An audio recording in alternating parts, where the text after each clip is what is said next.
दोस्तों नमस्कार, colonel Ajay CEO Ajay astro money group first global astro finance digital channel से आपसे मुखातिब होता हूं। आज 25 सितंबर सन 2023।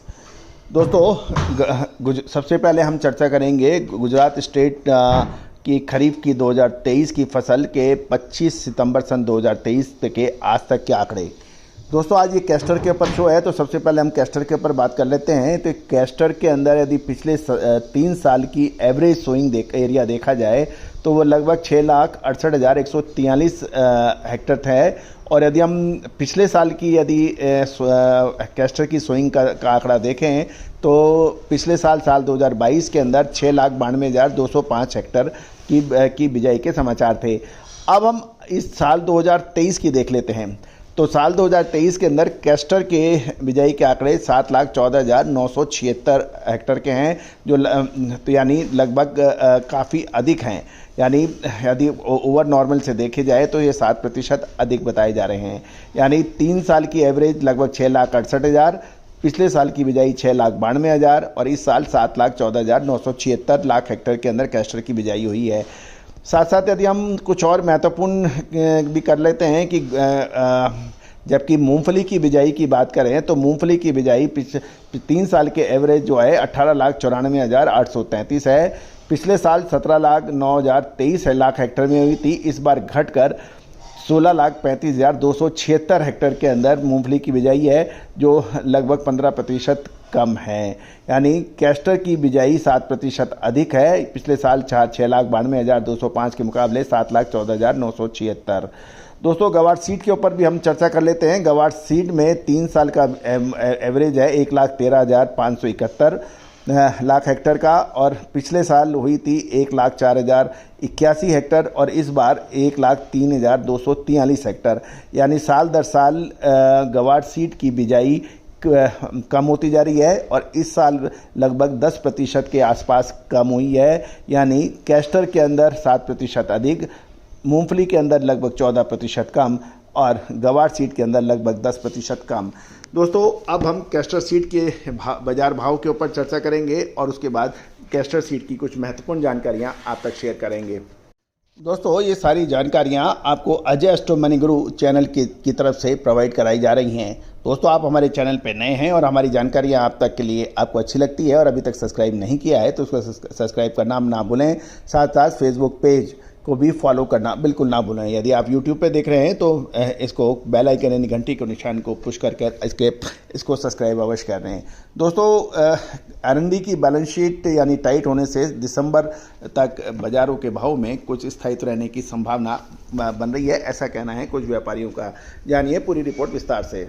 आरएनडी की बैलेंस शीट की बात करें उससे पहले आज 25 सितंबर सन 2023 आरएनडी के भाव हम चर्चा कर लेते हैं कि विभिन्न में क्या रहे। देश के विभिन्न हिस्सों में कैस्टर सीड यानी आरएनडी के बीज के दाम इस प्रकार रहे। पाटन के अंदर 1220 से 1240 रुपये प्रति 20 किलोग्राम, विसननगर में 1220 से 1237, सिद्धपुर 1220 से 1242 के भाव रहे। महसाना 1230 से 1242 और बीजापुर के अंदर 1225 से 1254 के भाव है। कड़ी गुजरात के अंदर 1225 से 1239 के भाव बताए जा रहे हैं और हारीज के अंदर 1220 से 1236 के भाव हैं। डीसा के अंदर 1220 से 1230, साथ साथ भीलड़ी में 1225 से 1231 के भाव हैं। थारड के अंदर 1215 से 1225 रुपये के भाव बताए जा रहे हैं। साथ साथ जूनागढ़ गुजरात में 1250 से 1255, अडानी 1252, कांदला एग्रो 1252 और ओसवाल 1257 के भाव हैं। डिवेल 1257 के भाव प्रति 20 किलो यानी प्रति मन माने बताए जा रहे हैं। दोस्तों आपको हमने प्रोग्राम के प्रथम हिस्से के अंदर आरएनडी की बिजाई के पूरी खबर आप तक दी है कि 25 सितंबर तक आरएनडी की बिजाई के आंकड़े 7% से अधिक हैं। गौरतलब है कि सरकारी आंकड़े के मुताबिक व्यापारियों का कहना है बुआई तो बढ़ी है लेकिन ज़मीनी स्तर पर बुआई की कमी की खबर है। बीज के विक्रेताओं के मुताबिक आरएनडी के बीज का उठाव पिछले साल से कम हो गया है और बेचा गया बीज भी काफ़ी वापस आने के समाचार हैं। जबकि आरएनडी की कीमत 1400 रुपये प्रति मन थी तो आरएनडी की बुआई आकर्षक थी, लेकिन जैसे जैसे कीमत घटकर 1,040 से 150 हुई प्रति मन तो किसानों का बुआई के प्रति आकर्षण कम हुआ था। तमाम रिपोर्टों के आधार पर यह भी निष्कर्ष निकल रहा है कि अरंडी की बुआई पिछले साल से 15 से 20% कम आई है, ऐसा कहना है कुछ व्यापारियों का। साथ साथ पिछले 7-8 दिनों में बारिश से निचले इलाकों में खेतों में पानी भर जाने से 2 से 5% तक नुकसान होने के भी समाचार हैं, लेकिन बारिश से अरंडी की फसल 95% से को ज़्यादा फायदा हुआ है, जबकि 5% फसलों को नुकसान से भी बताया गया है। बारिश से जमा पानी बच गया है तो अरंडी की पैदावार 10 से 15% बढ़ जाएगी, लेकिन अभी नई बुआई की संभावना नहीं है। सबसे बड़ी समस्या अरंडी के स्टॉक की है। अरंडी के दामों में गिरावट के बाद फिर से बढ़ोतरी हुई है, लेकिन अरंडी की आय नहीं बढ़ी है। इससे पता चल रहा है किसानों के पास 25 से 30 लाख बोरी से ज़्यादा स्टॉक नहीं है। इसी तरह से व्यापारियों के पास भी 25 से 30 लाख बोरी होने का स्टॉक होने का अनुमान है। इस प्रकार अक्टूबर से जनवरी तक 4 माह के लिए 60 लाख बोरियों का स्टॉक होने के समाचार और व्यापारियों का अनुमान है, और सितंबर से जनवरी तक हर महीने 50,000 टन अरंडी तेल के निर्यात की भी उम्मीद लगाई जा रही है, जिससे हर महीने 20 लाख बोरी अरंडी की आवश्यकता होगी। इस प्रकार 4 महीनों में अरंडी की रिक्वायरमेंट 80 लाख बोरी और मांग के मुकाबले स्टॉक यानी 60 लाख बोरी होने का अनुमान है। अरंडी इन सबको देखते हुए अरंडी की बैलेंस शीट थोड़ी सी टाइट ही नज़र आ रही है।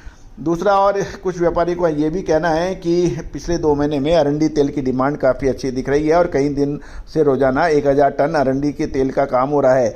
अगस्त में 53,658 टन अरंडी के तेल के निर्यात होने के बाद सितंबर में 45 से 50,000 टन निर्यात होने का अनुमान लगाया जा रहा है।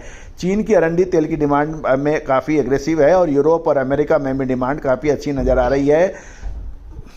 पिछले सप्ताह शुक्रवार को अरंडी के अंदर अच्छी तेजी भी बनने के समाचार हैं। दोस्तों, आगे अरंडी की क्या संभावना बन सकती है, विशेष रिपोर्ट के लिए संपर्क करें, नंबर स्क्रीन पे दिए हैं।